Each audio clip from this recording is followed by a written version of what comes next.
sa atong gikapaybalo karong adlaw gisaulog nato ang atong pag-ila, pagyugmo, pagdayo sa usa ka Dios sa tutulo ka persona. So mao ni ang larawan sa Dios natong mga Kristiyanos nga kung ato guning tukaron sa ato ang utok, gamay utok, malibog ka, gani hindi mo madeklarasyon nato sa Dios mga igsoon, muli sa gibanaway nato nga sa tanan na nato Dios, kita kanang mga Kristiyanos nagbugal-bugal sa Dios. Kaya iniguntan, usara ang Dios, nga tulo day ka persona, unsa man ang istoryahan, usa dunya tulo.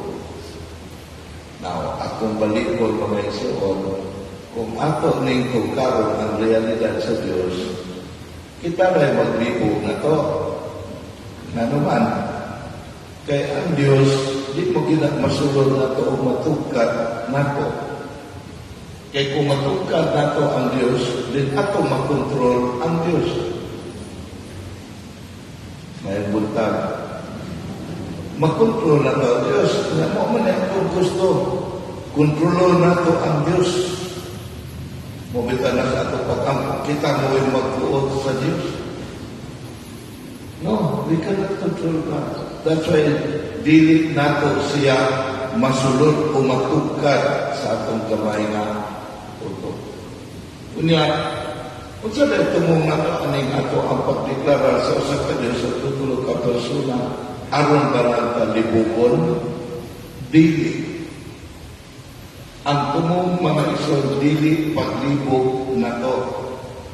Una, kini pagdeklara nato sa tutulo ka persona sa usa ka Dios, mauni ang atong recognition, muna atong pag-ila sa iyang pagpadayag in the history of man kinsa ang Dios. O gani, kini mao mapagpadayag sa Dios mga igsoon nga tutulo ka persona, mauni ang atong Christian Bible. Christian Bible.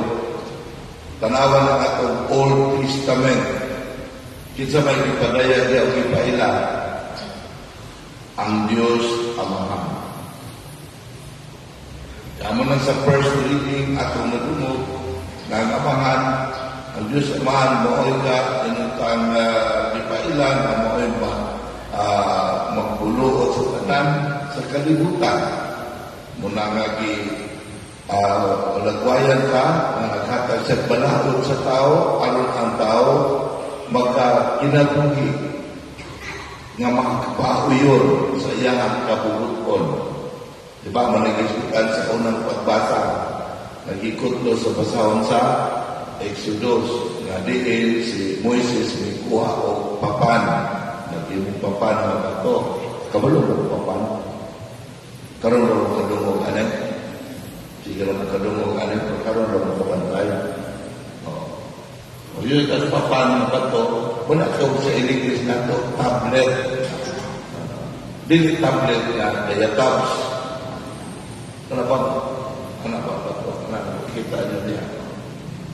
Naadihan na isulat ang napulog ka, sugo, muna ka ang balahod niya, ako ang sundon, kay aron nga, magkakinabuhin ka na matinulaan mo na kaniya na nagkilala na tagbalahod mga igsoon tungod kay nawala man ta ako yun ang dawaton the truth nga napukan ka sa kaaway sa Diyos muna doon tayo mga kinaiya sa pagpakasala o timaan na kinaiya sa pagpakasala mga igsoon kanang wala tayo GMRC.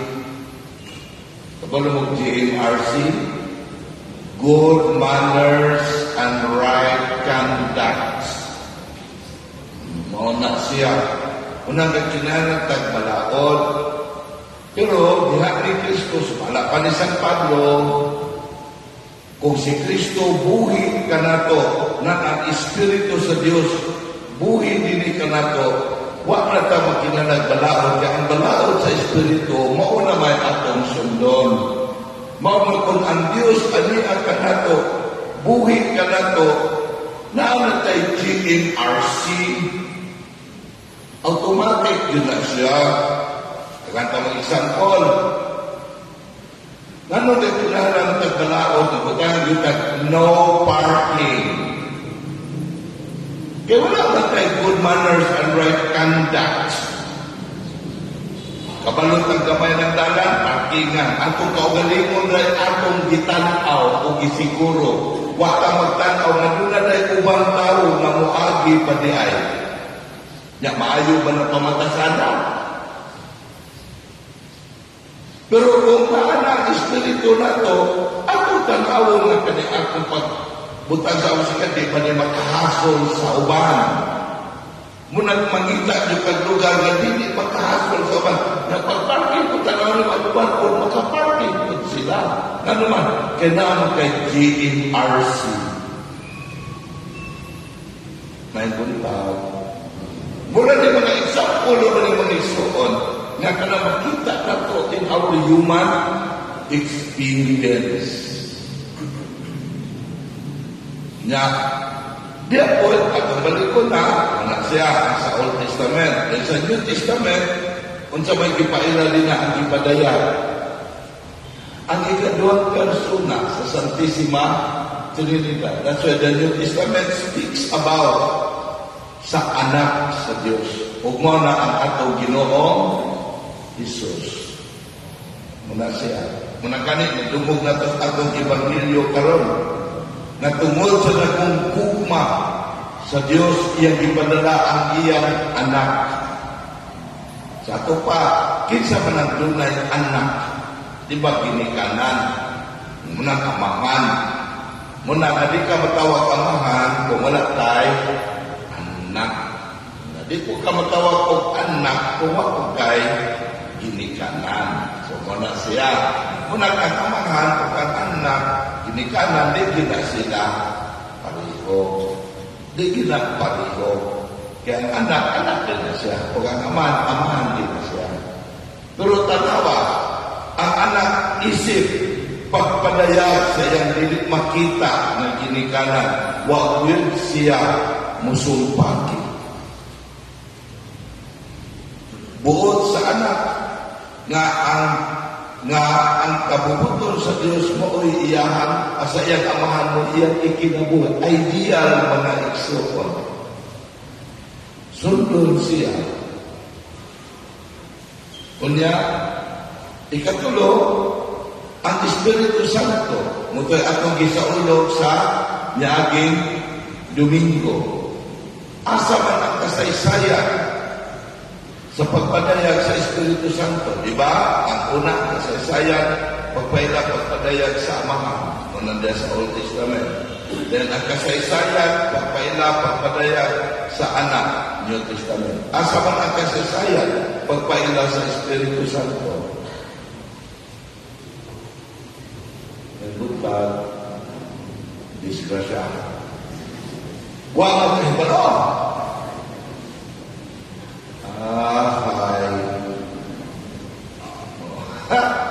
Di ba di ko na ako Ginoong Isus? Akong ipadala kanyang Espiritu na mo'y magkubahan kaninyo hangtod sa katapusan sa kalibutan. So asa yung pagpadaya ko kami at kasaysayan? Naan ninyo, naan ako, ni ang kanato na nagpadayon ka sa atong panang sa kinabuhi sa kaluwasan. Mabita na mga igsoon, kung munay ko sa itong Ginoong Isus, ang kalibutan, di makadawat niya kay di man makita. Kinanaman ang pagtuo. Pero isa yung Ginoong sa mga tinunan, kapan ka mo, nakaila, o nakadawat niya. Kaya nituo ka. Nga diya sa itong pagkahiusa ni Kristo, ang Diyos ania kanato, Emmanuel. Mabita na mga isuon sa pagpailang sa Santissima Trinidad sa usa ka Dios sa tutulo ka persona atong ni siyang giila dili aron libugon atong kaugalingon kundi aron atong madayeg sa lalong ang realidad sa kabuhatan sa Dios. Kaya ang kabuhatan sa Dios mo isun mao man ang pagpaila o pagpadayag sa ilang kaugalingon. So the creation sa Dios, ang kalibutan, unya ni katapusan natong mga tao, we are the reflection and the expression sa dili makita ng Diyos. Mabitan lang mga igsoon kung atong tanawon ang kalibutan sama sa atong Creator na dili matugkad ka misteryoso man siya. So dili na ito mabasa kung unsa ang sunod ng may tabo mo na magpauraray yung kanya kaya mo na matuman niya pagpot mo na iwan at sa Biblia kung asa muhuros ang hangin at usapta.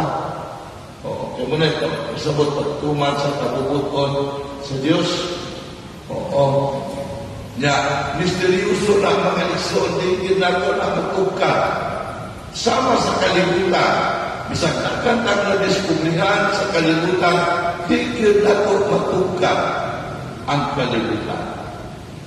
Creation, example lang daan. Wala mo ma-amaze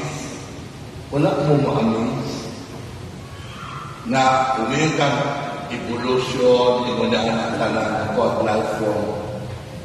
Ang katingadaan na ito, karoon mo tuto ang tanong, kinahanglan magmalaya.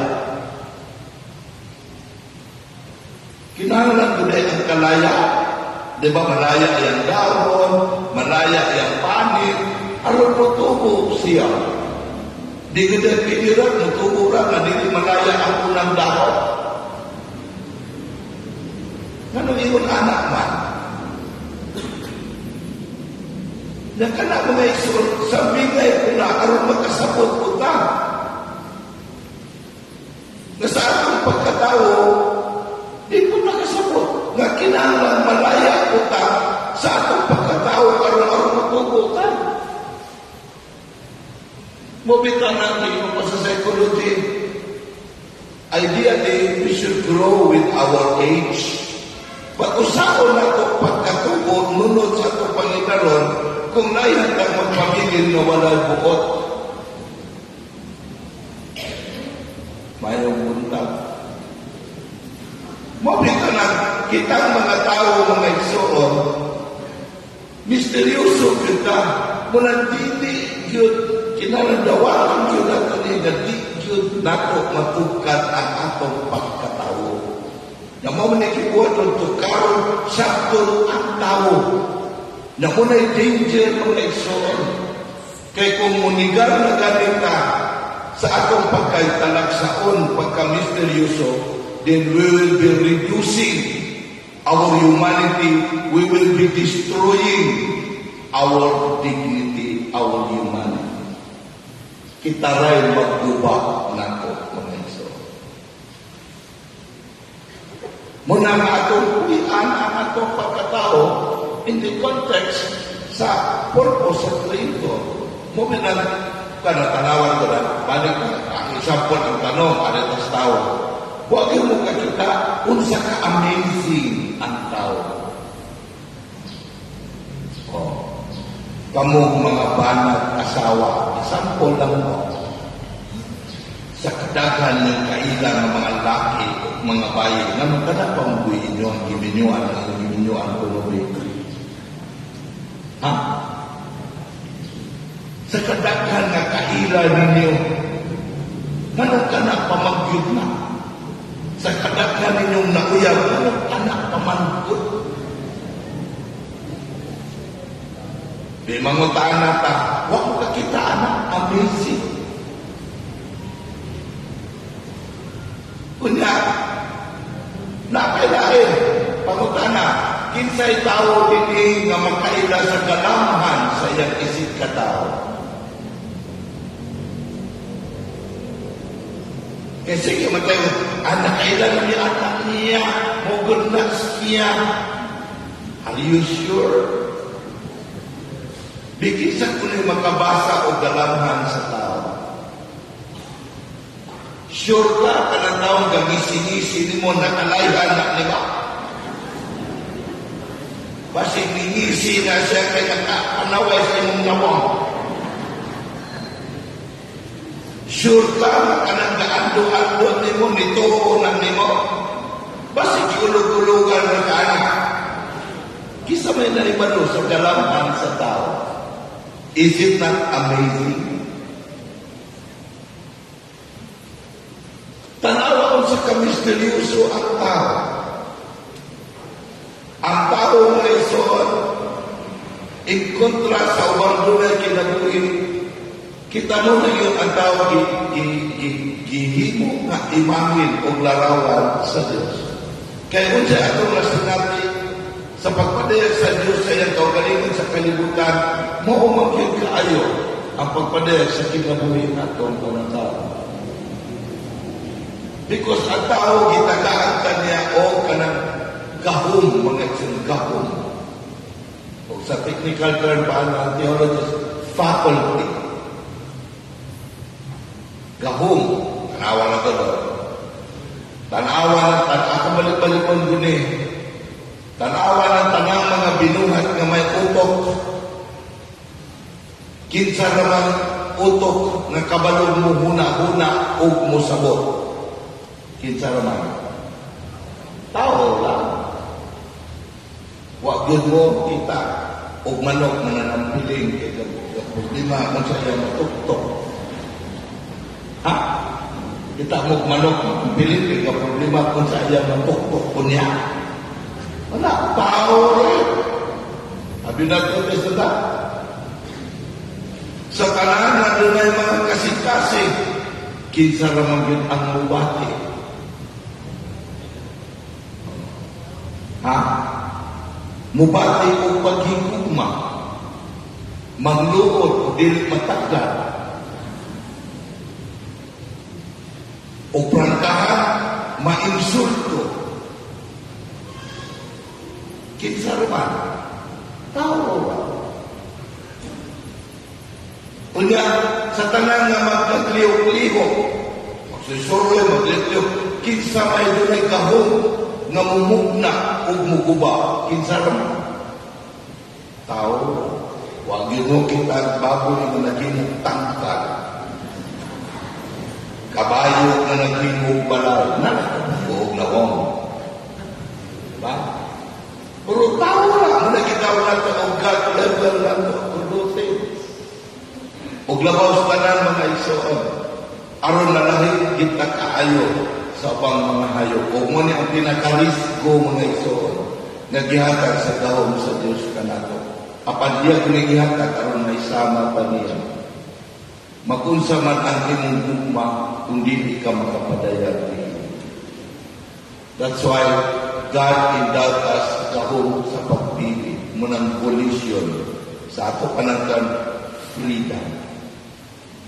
O ngano niyo kung risgo kay mahimo man na atong gamiton ang atong freedom na atong inigaw ang Diyos. Magdumili ta pagdawat sa Diyos, magdumili ta pagbuhat sa iyang kabubuton nga din kita gibuhat ni anang maong kabubuton.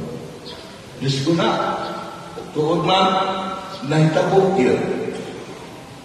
Nga wala ta o ilang. We use our freedom not to express our recognition of God. Because every time nga magbuhat na ganit at supak sa kamatuuran, supak sa kabubuton sa Diyos, atong gihimo ang atong kaugalingon na sama niya. Atong ipagka-Diyos ang atong kaugalingon. Mobita lang ang kaaway sa Diyos ng Isoon, mauni ang gihimo niya na entrance aron nga mawala pa sa atong pagkayusa sa Diyos. Munang we will be destroying ourselves. Munang kami aning atong Ginoong Isus, aron nga ibalik ta ngadto sa Dios. Nya sa pagbalik ana, matuman ang imong pagbuot. Kung hindi ta gipasaktan na niani siya, ipadala niya anak sa dakong gugma, so sa ato pa, dili ipakita ang kalibutan. The world created by God is outward His love. Munang kitang mga tao, ang iyang katapusan gugma is the expression sa iyang gugma. Mabita na sa tanang binungat sa Diyos na may kinabuhi. Kita ra ang dunay mo, mga mubati o pagkigugma mga iso. Because love is the cementing power sa atong relasyon sa usa. Kung muna tungod kay na contaminated banta sa sala, muna atong expression of love, nawala ang purity sa atong expression. Muna nagibalik akong Ginoo, Isos, kung namingon diyan na yan siya dili aron pagsilot, kundi aron pagluwas. Pero katong di mo tuon niya, gisilutan na. Nga naman, kaya di mo tuon niya may isang magpabilit na sa pagtulunan sa kaaway, iyang patantos. Kaya may iya mag-i-destroy ang iyang kauga, limon. Manandagan kayo mga pagtulunan sa kalibutan na isang nga destroying humanity. Destroying humanity. Kaimbis ang tao, gibuhat sa larawan sa Diyos, aron nga ata magpailang padayon sa Diyos, nabita ng tanawa mga iso, no? Ang relasyon sa tutulog ka persona. Amahan, ipadayag sa anak, na ilan ang amahan ko. Kung ako tanawa, ako kanin tanawa na ba? Assessment lang. Tanawa ang tao, di ba? Ang anik ko ta? Ako niya, pag-ingon nga siya, kanya po, kung wala po siya, Abi, the me and the you. Kami dua na kayo sa, we have the we person. Di ba Holy Trinity? Manang tanawa ko ng pamilya mga igsuon. Bana o asawa. Kaya mo nang pagbuhat sa Diyos sa kalibutan. Pagbuhat niya babae o lalaki. Kaya ang pagkayusa sa lalaki o sa babae, mauna ang kahiusahan sa larawan o larawanan. The picture o ang pictura. Larawanan. Otherwise, ang larawan dili magpadayag sa larawanan. Mauna ang union sa babae o sa dili musanay ang tao. Munang ang union sa lalaki sa babae, musanay, normal yung mga minyo na mga anak mo. Munang kamong minyo ay mo kahadlok panganak. Kanang mga minyo nga mahadlok mga anak, muna yung mga tao nga wala mo tuo o Diyos. Because unas tanan, di yun kamo mo'y makapaanak, kay ang Diyos mo'y maghalatag o kinabuhi. O ang anak is a gift to humanity. Kaya kung wala yung matao, kung magkamatay ka, kung sa'yo may tago sa liwat sa tao, mapuota. Muna ka mo, ikaw na dito sa pader, akan sita. Ano man, duha ko to, di usah kayo nag-iata.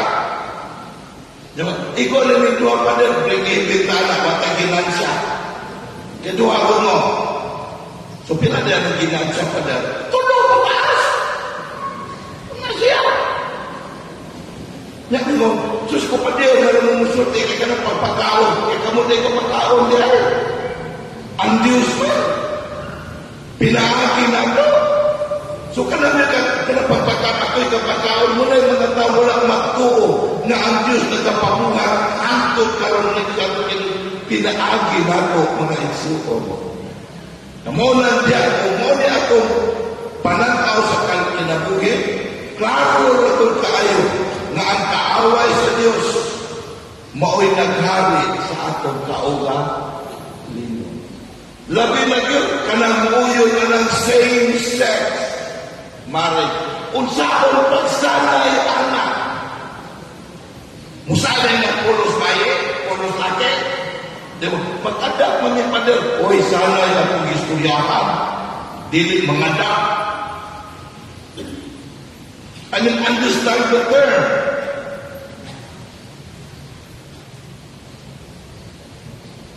Diba? Munagdagan tayo mga movement karon ng iso na anti-God. Nga naman, because kaaway sa Diyos, dili malipay mo recognize ta nga adunay Diyos. Mabita na nga itong pagkila karon sa Santisima Trinidad, sa usa ka Diyos sa tuturo ka persona, pagpaila pagpadayag sa kagalingon, aron pinaagi ninyo makasabuta sa the mystery of our existence. Aron nga this mystery, puy-an na to ang atong pagkilabay sa kalibutan, not in our little brain, but with our faith. Pagtuo nga ang matuman ang kabubuton sa Dios dinhi kanato kay kita kamo ako we exist ni ato ni kalibutan dili man sa akong kabubuton kundi kaniya nga naghatag sa ato ang kinabuhi. Kung naman siya maginaot kita nalinig atong napagsaulog karon sa Santisima Trinidad dili uta atong ma-appreciate ang katalagsaon sa atong kaugalingon nga pananaw how to live at life, but pananaw nga we exist diya sa kabuhatan sa Diyos. Kining tanan gibalik na nato sa atong Ginoong Hesus. Nang magpadayon kita na magpanaw sa atong kinabuhi this time with the consciousness that humanity is the image and likeness of the unseen Creator God, the Father, the Son, and the Holy Spirit. Amen.